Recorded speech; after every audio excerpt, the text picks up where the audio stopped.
پاکستان کے پاس ایسا کوئی میزائل نہیں ہے جو کہ امریکہ تک جو ہے وہ مار کر سکے۔ ایران کی یہ جو صلاحیت ہے کہ وہ ایک ایٹمی طاقت بنے یا ایٹمی ہتھیار بنائے، یہ صلاحیت آپ ایران سے لے نہیں سکتے۔ کس نے ایران پر جو بمباری ہے اور جو تباہی ہوئی ہے اس کا جشن منایا ہے؟ امریکہ کو، کینیڈا کو، یورپ کو کوئی خطرہ ہو سکتا ہے تو وہ انڈیا کے میزائل پروگرام سے ہو سکتا ہے، پاکستان کے میزائل پروگرام سے نہیں ہو سکتا۔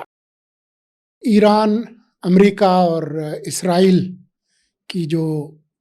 ایک طرح سے سیف فری کی جنگ تھی وہ تو ختم ہو گئی ہے، لیکن اس جنگ کے ختم ہونے کے بعد کے جو اثرات ہیں وہ اب اس خطے کو اور دنیا کو اپنی لپیٹ میں لیے ہوئے ہیں۔ ایران کے اس جنگ کے خاتمے کے بعد ایک طرف ٹرمپ انتظامیہ یہ شد و مد سے کہہ رہی ہے کہ ایران کا جو ایٹمی پروگرام ہے وہ ختم کر دیا گیا ہے یا اس کو کم از کم ناقابل تلافی نقصان پہنچا ہے۔ یہی بات اسرائیل بھی کہہ رہا ہے، اور اسی کے حوالے سے جو باتیں چل رہی ہیں وہ یہ ہیں کہ اب جو دوسرے جو کانفلکٹس ہیں ان کو ختم کرنے کی طرف جائے، جن میں غزہ کا معاملہ بھی شامل ہے، اور ساتھ ہی جو تجارتی جو تنازعات ہیں وہ بھی ہیں۔ ابھی نیٹو کا ایک سربراہ اجلاس ختم ہوا ہے جس میں نیٹو کے جو ممالک ہیں انہوں نے امریکی دباؤ میں آ کر اپنی جی ڈی پی کا تقریباً 5% دفاع پر خرچ کرنے کی ذمہ داری قبول کی ہے۔ تو دنیا میں بہت ساری تبدیلیاں آ رہی ہیں۔ آج ہی کی بات ہے کہ امریکہ نے یہ اعلان کیا ہے کہ چین کے ساتھ جو ریئر ارتھ میٹلز ہیں اور ایلیمنٹس ہیں ان کے حوالے سے جو تنازعات تھا وہ ختم ہو گیا ہے، اور باقی جو تنازعات ہیں تجارت کے حوالے سے وہ بھی طے ہوں گے۔ بلکہ ٹرمپ انتظامیہ نے اس طرح کا اندیا بھی دیا ہے کہ اب بھارت کے ساتھ جو تجارتی معاملات ہیں وہ بھی طے ہو جائیں گے۔ پاکستان کی جو ٹیم ہے ان کے مذاکرات ہو چکے ہیں اور وہ بھی تقریباً اب اس حوالے سے ہوں گے۔ لیکن جو دیکھنے کی بات ہے وہ یہ ہے کہ ابھی تک بہت سارے جو بین الاقوامی ادارے ہیں، اور ہم نے بھی اس کا ذکر کیا تھا پچھلے اپنے پروگرام میں، کہ آپ بمباری سے کچھ تنصیبات کو تو تباہ کر سکتے ہیں لیکن اس ہنر اور علم کو ختم نہیں کر سکتے جس کے نتیجے میں آپ کے پاس ایٹمی یا میزائل کی صلاحیت آتی ہے۔ تو یہ تو درست ہے کہ آپ نے نتانز، اصفہان اور فردو میں جو ایران کی ایٹمی تنصیبات تھیں ان کو نقصان پہنچایا ہے، لیکن ایران کی یہ جو صلاحیت ہے کہ وہ ایک ایٹمی طاقت بنے یا ایٹمی ہتھیار بنائے، جیسے اسرائیل بنا کے بیٹھا ہے 100-200، تو یہ صلاحیت آپ ایران سے لے نہیں سکتے۔ یہ معاملہ یہ نہیں ہے کہ اگر ایران ایٹمی طاقت بنے گا، یہ معاملہ یہ ہے کہ کب بنے گا۔ آج ہی کی یہ خبر ہے کہ ایران نے جو بین الاقوامی ایٹمی عدم پھیلاؤ کا جو ادارہ ہے IAEA، ان کے ساتھ جو نان پرولیفریشن ٹریٹی جو ہے اس سے وہ نکلنے کی طرف جا رہے ہیں۔ تو یہ ایک طرح سے اشارہ ہے کہ جو 400 کلو گرام کے قریب ان کے پاس پہلے سے افزودہ یورینیم ہے، جو بہت سارے بین الاقوامی میڈیا کے ادارے بھی رپورٹ کر چکے ہیں اور ماہرین بھی، وہ کسی جگہ وہ اس طرف جائے گا ایران کہ وہ ایٹمی طاقت بنے۔ لیکن ایران کو اپنے علاقے کے اندر بھی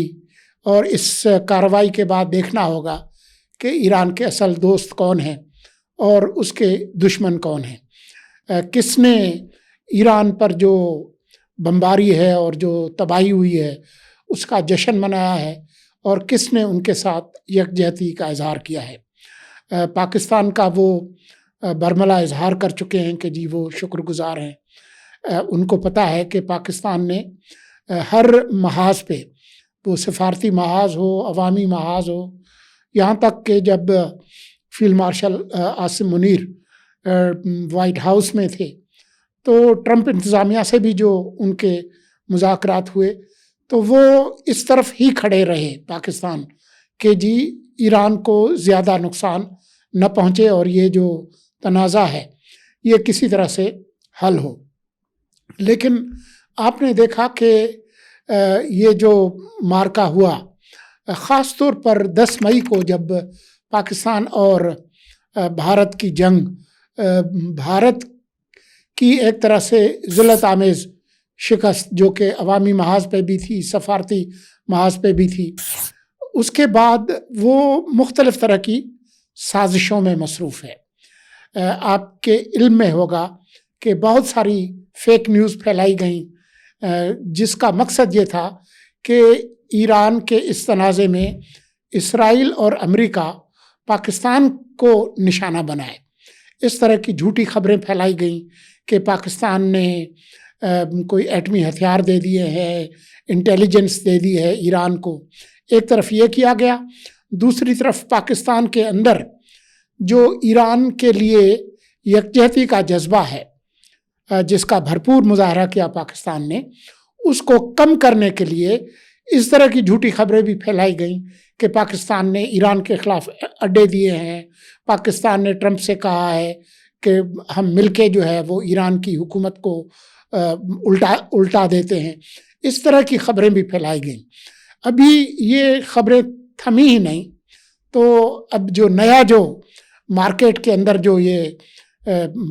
ایک اپنی پروڈکٹ پراپیگنڈا کی لے کر آئے ہیں وہ اس طرح سے ہے کہ امریکہ کے ایک بااثر میگزین میں 2 بھارتی نژاد نام نہاد ماہرین نے ایک مضمون لکھا جس میں وہ، جس کو اردو میں کہتے ہیں ٹیپ کا بند، وہ یہ ہے کہ پاکستان ایک ایسے میزائل پروگرام پہ کام کر رہا ہے جس میں اس کے جو میزائل ہیں وہ امریکہ کو نشانہ بنا سکتے ہیں۔ اس کے علاوہ اور کوئی مقصد نہیں ہے کہ امریکہ کے اندر ایسی بے چینی پیدا کی جائے اور ان کو شہ دی جائے کہ جب آپ نے ایران پر حملہ کیا ہے تو آپ اگلا حملہ جو ہے وہ آپ پاکستان پہ کریں۔ لیکن جو حقائق ہیں وہ دیکھنا بہت ضروری ہیں۔ آپ پہلے پاکستان کا جو میزائل پروگرام ہے، اس کے جو میزائل ہیں ان کی جو رینج ہے اس کو ذرا دیکھیں۔ پاکستان کے پاس جو سب سے دور مار کرنے والا جو میزائل ہے اس کو شاہین 3 کہتے ہیں۔ اس کی جو سب سے زیادہ جو رینج ہے، زیادہ سے زیادہ، وہ 2750 کلومیٹر ہے۔ تو امریکہ تو کوئی 10-12 ہزار کلومیٹر ہم سے دور ہے، تو پاکستان کے پاس ایسا کوئی میزائل نہیں ہے جو کہ امریکہ تک جو ہے وہ مار کر سکے۔